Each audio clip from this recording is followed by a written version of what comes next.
Life Radio. You're listening to PetLifeRadio.com. It's a big world out there, and you're just looking for a pat on the back or head. You run around the city, searching for a place to bark, working your tail off with your nose to the ground, sniffing for a few scraps, hoping someone will throw you a bone. You take each lead, collar after collar, hoping one day to take a bite out of success and become the top dog. Fortunately, you come home each day to open arms, open cans, a drink waiting for you, and a comfortable place in front of the TV set. You know you've got it good, really good, because after all, it's a doggy-dog world out there. Pet Life Radio presents It's a Doggy-Dog World with your host, pet expert, and award-winning author Liz Palaika, and this week's co-hosts, Kate Abbott and Petra Burke. Welcome to It's a Doggy-Dog World on Pet Life Radio. This is Liz Palaika, your host, and with me today are my good friends and co-workers, Petra Burke and Kate Abbott. Hello. Hello. From the Kindred Spirits Canine Education Center in Vista, California. At Kindred Spirits, we train both therapy dogs and their owners and service dogs and their owners. And so in this show today, we're going to talk a little bit about what therapy dogs are and the requirements and what service dogs are. Often we have some misunderstandings from dog owners as to what these dogs do, what the definition of therapy dog is, what the definition of service dog is, and what rights the dogs have. So we're going to discuss that in a little bit of detail today. First, though, let's take a break for our sponsors. So hold on, we'll be right back. Sit. Stay. It's a doggy-dog world. We'll be right back after a short pause. Well, 4 to be exact.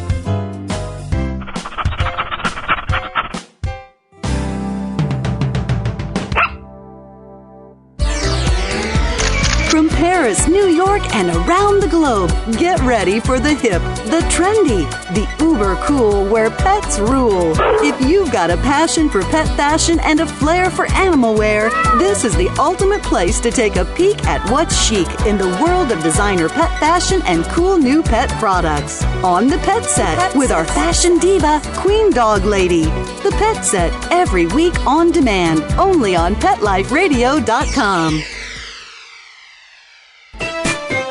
Pets are part of the family, and when traveling with your dog, there's only one magazine to include when packing your doggie's duffel bag, and that's Fido Friendly, the travel and lifestyle magazine for you and your dog. Each bi-monthly issue includes hotel, city, and state reviews, and doggy destinations to explore with your furry companion. Fido Friendly magazine can be found at Borders, Barnes & Noble, PetSmart, Pet Boutiques, and Fido Friendly hotels nationwide. Or you can go online to subscribe at www.fidofriendly.com. So get traveling with your pet today and leave no dog behind. And remember, Fido Friendly's the only magazine dedicated to the travel lifestyle of man's best friend, and the one magazine your dog will thank you for.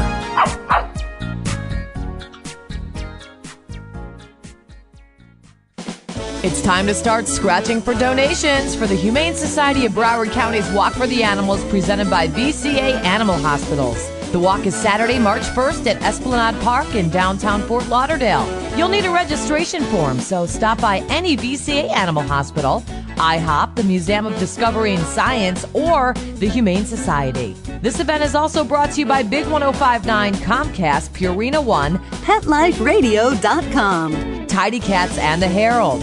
Call 954-266-6817 or log on to walk4theanimals.com for more details. See you there.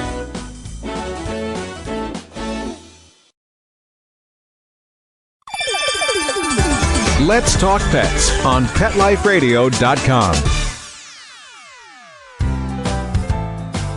We know you're begging for more.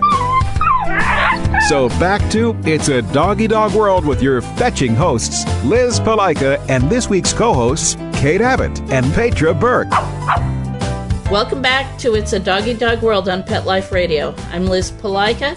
Today we're going to talk about service dogs and therapy dogs. The first half of the show, let's talk about therapy dogs because those are gaining in popularity. We hear from a lot of people who want to train their dog as a therapy dog. and want to do therapy dog volunteer work. So Kate, who also happens to be president of the San Diego North County chapter of Love on a Leash, a national therapy dog organization, we'll get her to give us a definition of therapy dog. Miss President. You may bow. No, thank you. Correct me on a legal definition, but what I usually tell people is a therapy dog is a dog that you take to visit and bring happiness to other people. They may be in a nursing home. They may be children in a group home. They may be the hospice patients. We also have a program where the dogs go to the libraries and the kids read books to the dogs. So to help improve their reading ability and to bring joy to the kids as well. Obviously the dogs need to be well behaved, but even before that, you can train for that. But the dogs need to enjoy meeting people. And I always tell people who are interested in it, it's a prerequisite. Does your dog like people? I mean, really enjoy being with people? Yeah. First and foremost. Then the rest is training. Yes. One of the definitions that I use to help differentiate between the two types of dog is a therapy dog is your dog that you train to assist other people in some way. And a service dog is a dog that you train or has been trained to assist yourself. Okay. And that can help clarify it a little bit to other people, I think. So a therapy dog is a partnership between you and your dog to give joy and warmth and affection to other people. So besides being of a social temperament and well socialized to other people, therapy dogs also need to be exposed to the sights and sounds and things that they might run into in a nursing home or a school or a daycare center or a hospital. And that can mean different types of flooring. That can mean a sheet being shaken out, a trash bag being shaken out. That can be the hissing of a respirator or the smells of a catheter bag or all kinds of different things. Balloons. Oh, true. Balloons. Yeah, we ran into balloons on a couple of parties with the kids and with the seniors. Mm-hmm. And those were very interesting to the dogs. They handled it well. Well, I think first we should let them know therapy dogs can be any breed. Sure. And we've all had that questions, you know, I have a Chihuahua. It's so little. Can it be a therapy dog? Well, of course, if he likes people, and we can start from there. People have pit bulls, Rottweilers, Doberman. They're worried. They like to do therapy dog, but I don't know. I have a pit bull. Jake was one of our pity, and he does the veterans right down in Balboa, the VA. He visits the wounded warriors at the Veterans Administration Center. They love him, and he's absolutely wonderful with them. Actually, we have quite a few. Love on a Leash has quite a few dogs of breeds that might not be assumed to be therapy dogs. Rottweilers, German Shepherds, Dobermans, Pit Bulls, Amstaffs, Airedales, a lot of working breeds that people might not think would be good therapy dogs. The last group I visited with my dog, we had everything from a rabbit. True. To a very small Papillon, to an English Mastiff. Well, we've even trained miniature horses and ponies. Yeah, Love on a Leash is one of the few organizations that does allow animals of other species. I believe the Delta Society also allows animals of other species. But the last time I checked, I believe Therapy Dog International was strictly for dogs. But animals of other species can certainly provide love and affection too, so it doesn't just have to be dogs. Mm-hmm. Although dogs are the predominant visiting animals. The bunny adds a little nice novelty too. Sure. People are always amazed that it's a real bunny, not a stuffed bunny. We also have a cat, Bubba, that comes to visit. The nice thing about the rabbit, the cat, and the small dogs is you can put them in the lap of someone without worrying too much about them. They still have to be under control and watched, but you don't have to worry too much about the weight on someone's lap in a wheelchair or with thin skin. But with someone like Margaret the Mastiff, She's also nice because she's tall enough to stand next to a chair, and you don't have to worry about someone falling out of the chair while petting her. Yeah. She's tall enough to reach easily, even from a hospital bed, frankly, with Margaret. One of the other questions we're often asked is about the age of the dog. Now, most of the therapy dog organizations do require that the dog be at least a year old for certification, but training can obviously start much younger than that, and many people do get a dog as a puppy and raise him, socialize him, and train him with the goal of being a therapy dog later. But at the other end of the spectrum, there's no upper age limit either. We have many, many grizzled, gray-faced old dogs who make absolutely wonderful therapy dogs. And one of the benefits of that is that, especially if you're visiting senior citizens, they empathize with that grizzled gray face and the dog who's a little stiff when he gets up and walks. So that's wonderful too. But the older dog has seen life, has been exposed to everything, is probably pretty well trained, and most likely is calmer, and probably unflappable. Most old dogs don't get excited about a whole lot. It's like, yeah, been there, done that. And so that's wonderful too. So there's no age requirement at the upper end, as long as the dogs are behaved, well socialized, and of course healthy. We don't want to take a dog who's sick or not feeling well on a visit. That can be too much stress. But as long as they're healthy, there's no upper end. And also with the physical of the dog, as far as we've had dogs with 3 legs. Yeah. That have done visits. Deaf dogs. Deaf dogs that have done visits that are therapy dogs. And that helps too, that the patient, child, usually the kids, they're so scared. They may have lost a leg, a limb for some reason, and thinks they're the oddball, and people are going to stare, and all of a sudden here comes a dog that similar Who situation. doesn't care that he's got 3 legs? And is still happy and enjoys life. Yep. And that's happened quite a few times.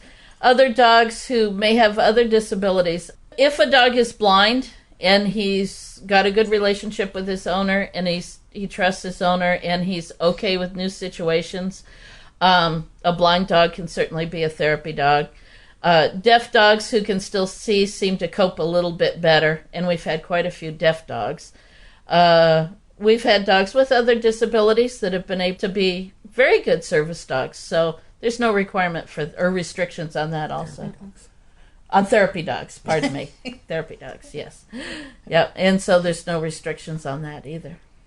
And I think, like Kona, we had talked previously, he's become blind a few years into his life, but still, it's that the 7th sense that kicks in, and there's times I turn around in class, and he's sitting there next to somebody, doesn't see him, obviously, but had sent they needed a little therapy, and he's sitting there just loving on someone, so they know. That's one of the wonderful points, is when a therapy dog figures out his job, and they're always looking to do it.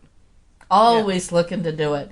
I've taken my guys on walks, and I can't tell you how many times they've seen a wheelchair, and it's like they're an arrow shot out of a bow. Woohoo! There's a wheelchair.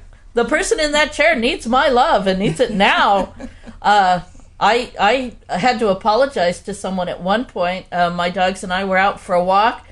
Gentleman got himself out of his van, lowered the lift down, rolled his chair off, and my dogs went, "Must see him." And my supposedly well-trained, wonderful dogs put themselves up to this guy's chair, and I had to say, "I'm sorry, my dogs are therapy dogs. They assume you need love."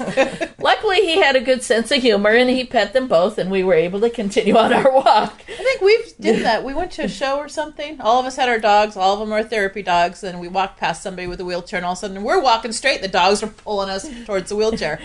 Sorry. It was a little scary to see like pack of dogs. Hey, hi. Because you're sitting in the wheelchair. Can we pass love on you? Must love you.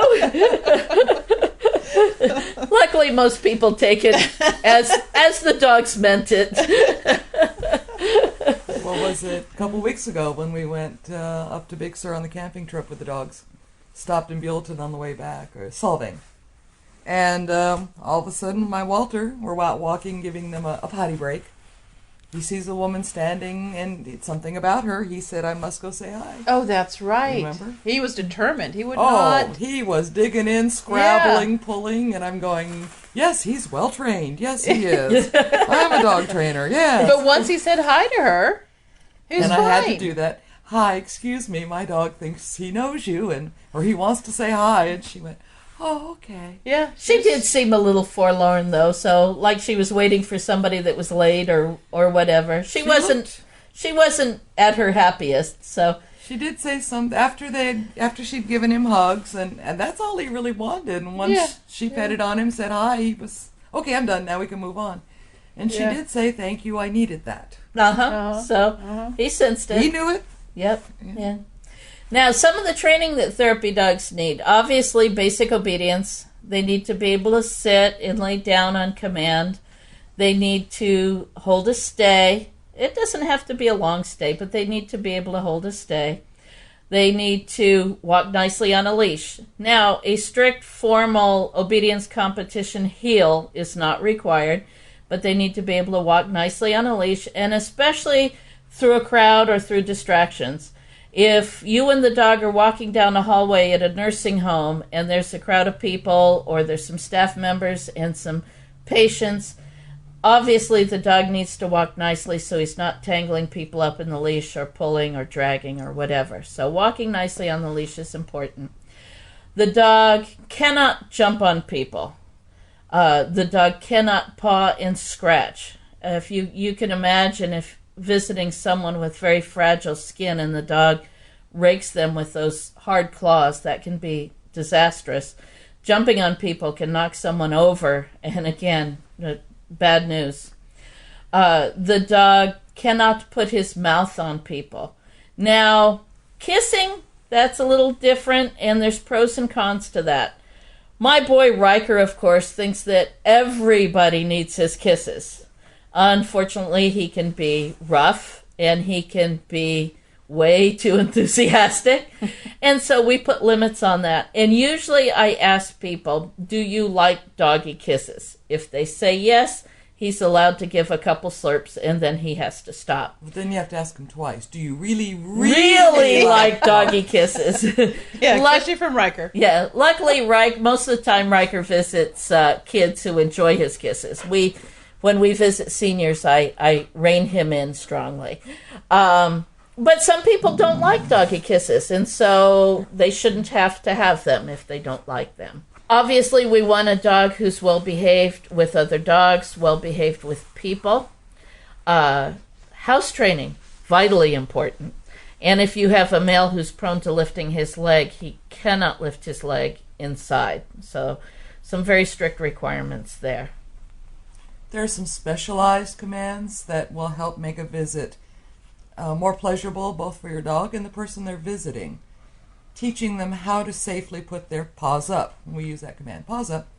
So a smaller dog like my Walter can get high enough for someone in a wheelchair to pet him. But I show him where to put his feet, either on the wheel of the chair or onto my own arm, and help him get his paws there so he's not raking the person, but getting him up high enough to say hi to. Yeah, you can do that with a medium-sized dog, too. This last week when Bashir and I were visiting a lady who was in bed and couldn't sit up or couldn't reach over, I had him do paws up on the side rail of her bed, and that way she could reach him a little better. He's a little too big to put on the bed with her, but this way she could reach him. All right, well, let's take a break. We've talked quite a bit about therapy dogs, so let's take a break for our sponsors for just a minute. But don't go anywhere. When we come back, we'll talk about service dogs and the difference between therapy dogs and service dogs and some of the things that are required for a service dog. So hold on. Listen to our sponsors. We'll be right back. Sit. Stay. It's a doggy dog world. We'll be right back after a short pause. Well, 4 to be exact.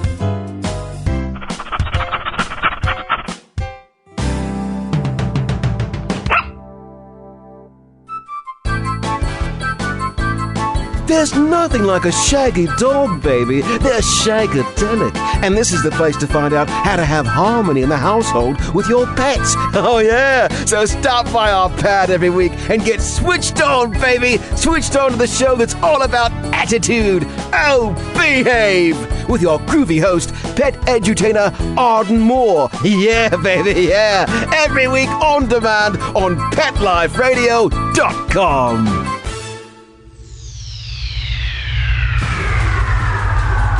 Greetings, human. What planet am I on? Welcome to Pet Planet. Here's a copy of Pet Planet Magazine, Florida's most informative and fun pet resource magazine. It features heartwarming stories and informative articles from local and national pet experts. Excellent. Pet Planet Magazine offers Operation Planet Rescue, helping rescued pets find new homes. And it's available at 500 locations in South and Central Florida and 24/7 on the internet at PetPlanetMagazine.com. If you're out and about with your pet, you may be featured in paparazzi, candid pictures of you and your pet. For up-to-date pet-friendly events, activities, and pet-related services and products, Pet Planet Magazine is your final destination. I shall take this magazine home with me. Back to your home planet? No, to my condo in Boca. Pet Planet Magazine. Check them out at www.petplanetmagazine.com or 352-394-8578. It's out of this world.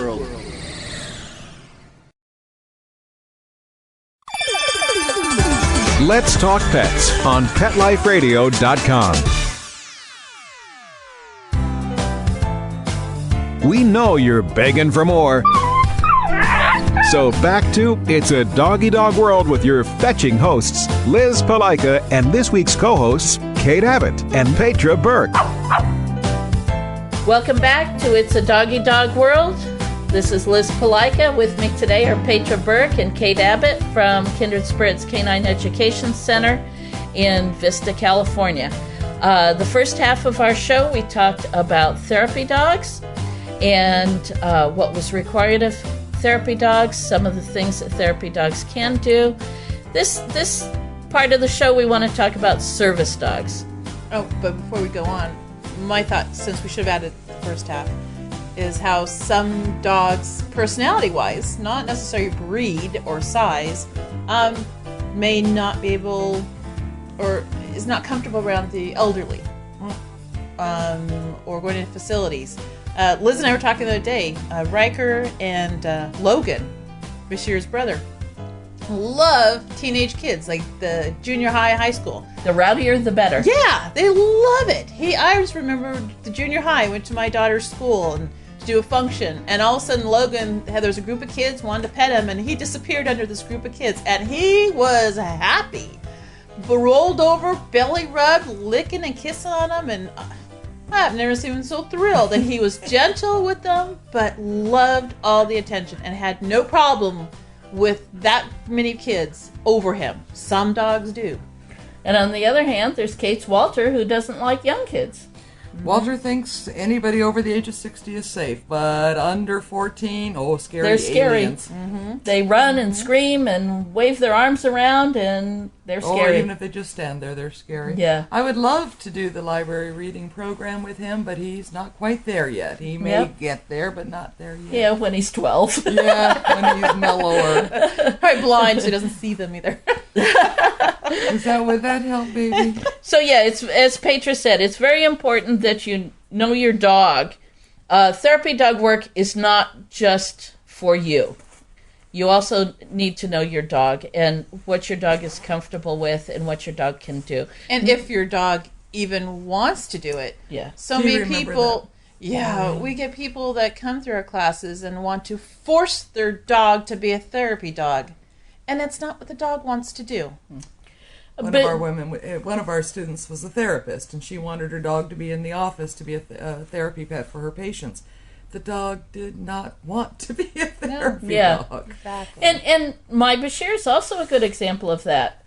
When he was young, I didn't, even though all my previous dogs had been therapy dogs, I knew that he wasn't ready to do it. He didn't like to greet strange people.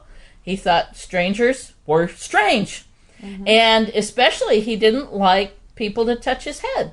Mm-hmm. So I Even people he knows. Even people he knew. Yeah, I could, of course. My husband could, but other people, it was like, don't touch my head. Pet my back. So I let him have that space, although one of our trainers was bound and determined she was going to get him to... And she did. She traded him treats for pets on the head, and he gradually got used to it.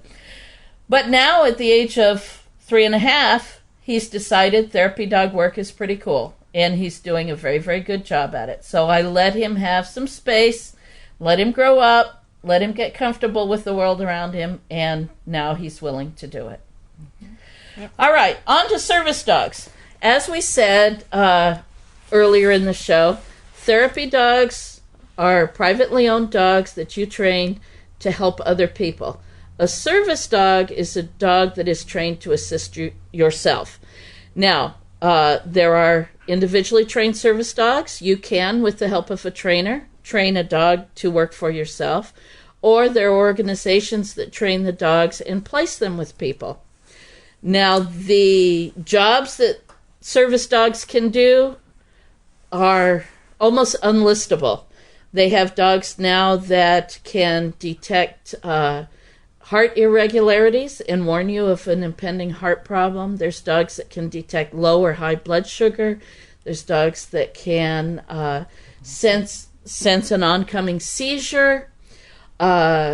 There are dogs who assist mobility. There's dogs who assist people with hearing disabilities, people with vision disabilities, emotional problems, post-traumatic stress disorder.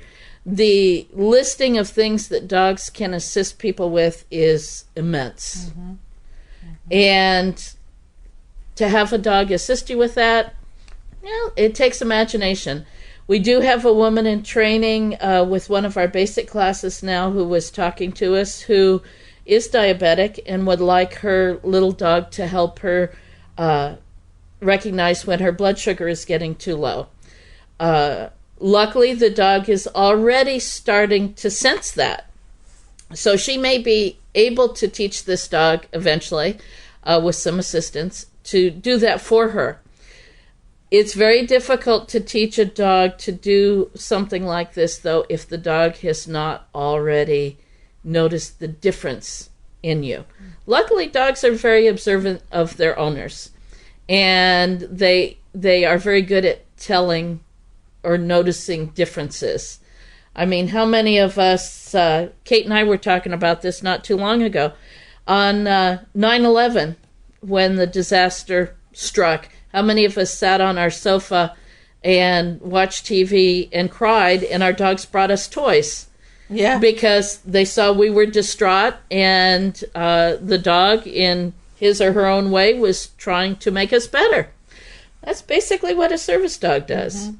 So there's a lot of different ways that service dogs can assist us. How about Keely? I tend to think of them as almost medical equipment, if you will. Yes. Yeah.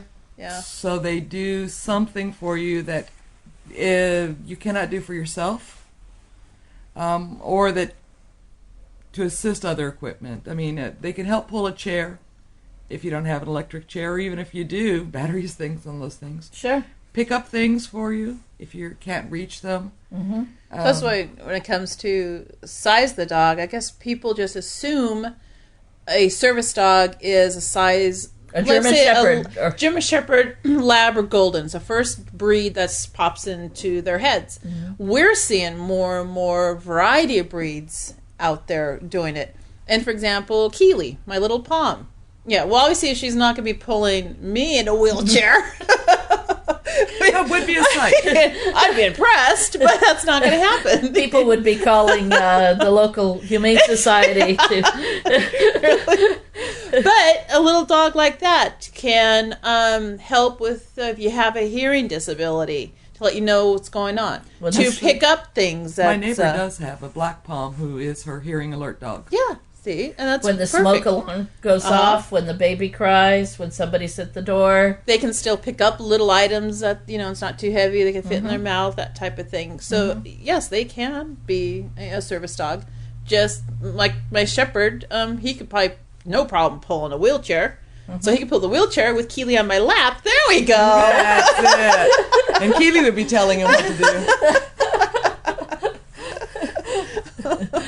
do. We also have a lady in training who has several medical issues, including balance.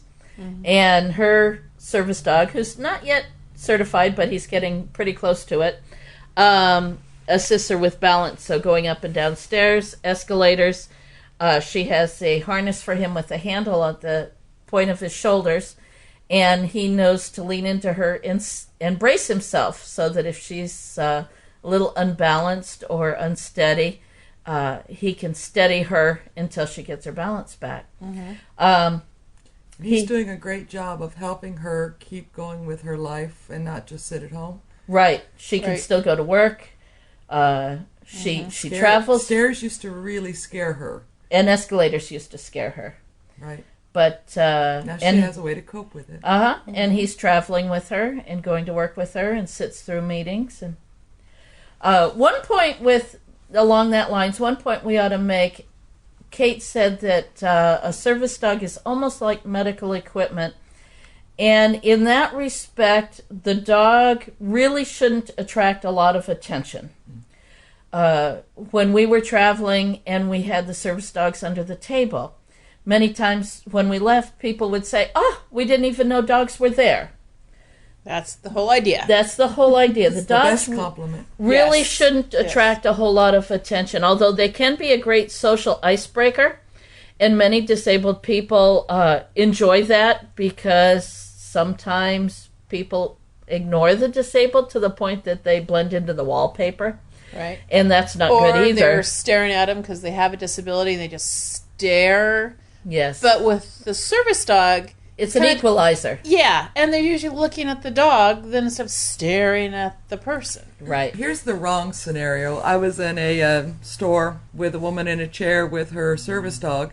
The wrong scenario is the 19 to 21-year-old males that walked by and stopped and went, "Oh, look, it's a dog! There's a dog in the store! Why is there a dog?" That would be the wrong thing to do. Yes. Yeah. Definitely. On the other hand, also is "Oh, look, it's a puppy! I want to pet him! I want to squeeze his head!" That's also wrong. Do not interfere with the dog when he's doing his job. Definitely. If you want to stop and say, "Oh, he's wonderful, may I say hi?" If the person gives their approval, fine. But don't be offended if they don't. Yeah. Bashir is very serious when he has his service dog vest on. And he knows that he's working.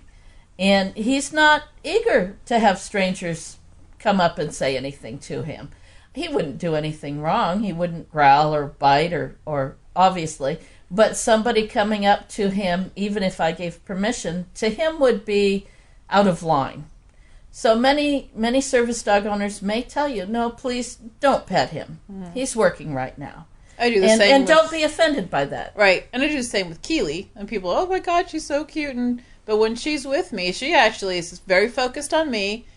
People could talk coo and love on her, or verbally, and she just, "Nope, I'm working, thank you," and ignores it. So I actually do have a patch on her vest that asks to please not pet while she's working. Yet on the other hand, with the German Shepherd, you don't want people to be afraid. It's the German Shepherd. So we have a little patch that asks if you like to be, if you want to pet him. I'm friendly. Ask to pet. Yeah. Sure. And at that point, if we feel it's appropriate at that time, whatever it is, yes or no.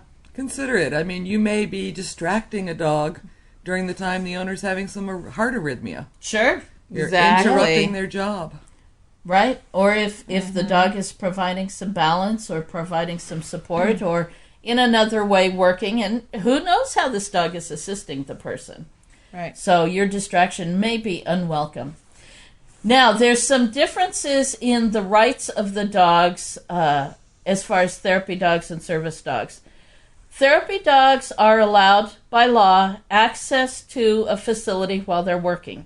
So if the dog is going to be visiting a nursing home, an assisted living facility, a daycare center, a school, he is allowed by law access to that facility where other dogs may or may not be allowed. A therapy dog is also allowed to use public transportation to and from those facilities. So if your car is broken down or you don't drive and you need to take a public transportation, the bus or the train, to get to a therapy dog visit, that is legal. However, we strongly recommend, do not abuse those privileges. We have unfortunately had people who have wanted to have their dog certified as a therapy dog so they could take him on a plane or so that they can take him with them everywhere.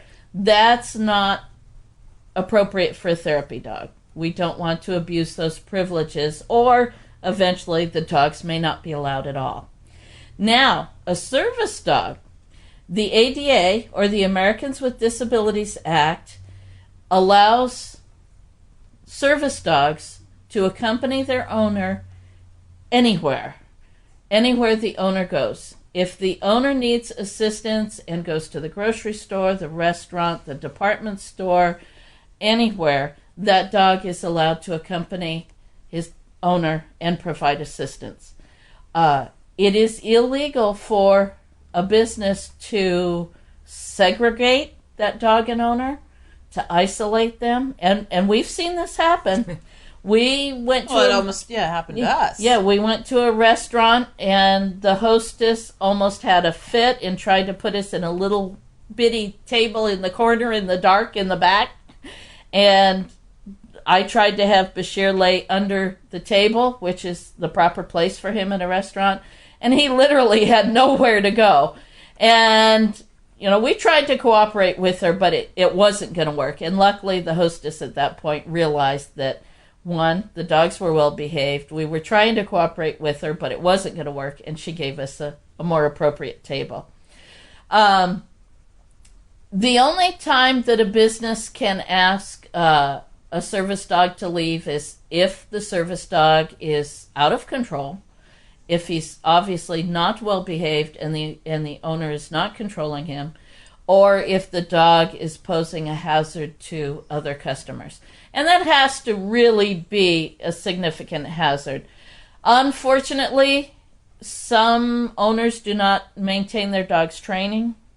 Unfortunately, some dogs perhaps were not well enough trained in the beginning, and so there are some dogs who are not as well trained as we might like them to be, and so that can cause some problems. It's out there. People go on the internet and get a vest that says service dog, and their dog is not, but it gives them, this is their way of tricking to get into places with their dog. Yeah. And that's wrong for us who are trying to do the right thing. Exactly. Yeah. Exactly. Service dogs should be the ultimate in dog training. These dogs should be very obedient, should be very willing to work, very compliant, and should provide a service to their owners. They should be unobtrusive. They should be well-groomed and clean. They should not be a hazard to anyone else, especially other customers in a place of business. And should very much be a partner with their owner. One of the things that you need to be aware of when you go into a business is the two things that they could ask you, and they have a right to, is first, ask if this is a service dog. And I know one of the places I have gone in, and my dog was vested and showed, yes, it was, but they did ask anyway, and I said yes. And then they can ask what tasks the service dogs perform. But they cannot ask you, due to the Privacy Act, that what are your disabilities? That they cannot. That's illegal. And when they ask what service this dog provides to you, you don't have to really go into great detail. I mean, you can say, I have some balance problems and he helps steady me, or he picks up items for me, or he provides support for me, things like that. You don't have to go into great detail. You do not have to give your medical history to anyone who asks. It is just the business's right to make sure that this is a service dog. Exactly. So the business, some of the things they cannot or may not ask is if the business may require a special identification for the dog. No, you kind of have that already. If your dog is certified and legal service dog, which is I wish more service dogs would wear vests. Yeah. Yes. It is much easier to identify them. Yeah. Again, like I said, they cannot ask what the person's disability is. Cannot charge an additional fee for the dog. Refuse admittance, isolate them, or segregate them, or treat this person less favorably than anybody else. That happened in San Diego a couple months. Anyway, I won't name the restaurant, but it was a fast food restaurant. Mm-hmm. And the gentleman had he was not totally blind, but he did have a dog to help him for vision problems. But apparently he didn't look totally blind, so when he went into this fast food place, they had a fit. Told him he had to go outside. Told him, all right, we'll let you order, but you have to wait outside for your food. We'll bring it out to you. You can't sit in here and eat it. Oh, no. The kicker to the whole thing is the gentleman was a lawyer with a disability nonprofit rights organization. So they did it to exactly the wrong person. Sure did. Well, and my daughter has a good friend. They just went this past weekend to went into one of the drug convenience stores type places, and somebody there right away ran up to her manager, an employee there, and said, "There's a dog in here. There's a dog. There are no dogs allowed. No dogs allowed." And the manager told her, "Calm down. That is a service dog. They are allowed in the store." So it was very nice that the manager was well aware, educated his employee, while the employees then started calming down. "Oh my God, there's a dog. There's a dog." She just was going off from what my daughter was saying, panicking. Yet this dog is very well behaved, very well trained. We were in Costco. A gentleman of some age, I'll say 70-something, came just bustling right up to me and said, "Young lady, don't you know this is a grocery store and there's food here and you've got a dog?" I said, "Yes, sir. Thank you for letting me know, but he is a service dog." "Oh, all right then, carry on." Now, this was just a customer. Right. Well, sir. Oh. Now, see, I had a very good incident at a large discount chain. I won't name their name because they don't need any advertising, but a large discount chain. I walked in with Bashir. Bashir had his vest on and was at a heel, behaving himself as he always does. And a clerk started towards me. I saw her out of the corner of my eye, so I slowed down. And just as she started to open her mouth and point her finger, another clerk grabbed her shoulder and said, leave them alone. That's a service dog. He's working. He's doing a good job. And I saw the other clerk go, swallow, suck her finger back in and go, okay. Oh. Now, I did see out of the corner of my eye that she followed me for an aisle or two. Yeah. But you know what? If she was just curious and watching to see what Bashir did and how he behaved, that's absolutely fine. Yeah, exactly. I actually get more comments from other customers than from employees, because actually other customers are not bound by these regulations. Sure. Yeah. We try to be polite and educate them a little. Yeah, exactly. And that's what these podcasts are all about, too. So I hope we've clarified a few things for you. If you're interested in training your dog as a therapy dog, or if you need the assistance of a service dog, I suggest you contact a trainer in your area. If your trainer isn't able to help you, if that's not his or her area of specialty, perhaps he or she can recommend another trainer that could help you. So that's it for this show. We've talked about therapy dogs and service dogs and the differences between them. In upcoming shows, we've got a lot more for you. I know we're going to talk about choosing a dog, how to choose the right dog for you. At some point, we're going to talk about grief, about losing a dog. My husband and I just lost our old dog. I'm not ready to talk about it yet, but in an upcoming show, we will. And we've got a list of other subjects, so there's lots more to come. So thank you for listening, and we'll talk to you again later. Bye-bye. Bye-bye. Having a rough day? Longing for the dog days of summer? think your fun, furry friend lives a dog's life? Well, find out everything you're begging to know as Pet Life Radio presents It's a Doggy Dog World with pet expert and award-winning author Liz Palaika. Every dog has his day, and you'll find out how to make your dog's day fun and rewarding. Every week, on demand, only on PetLifeRadio.com.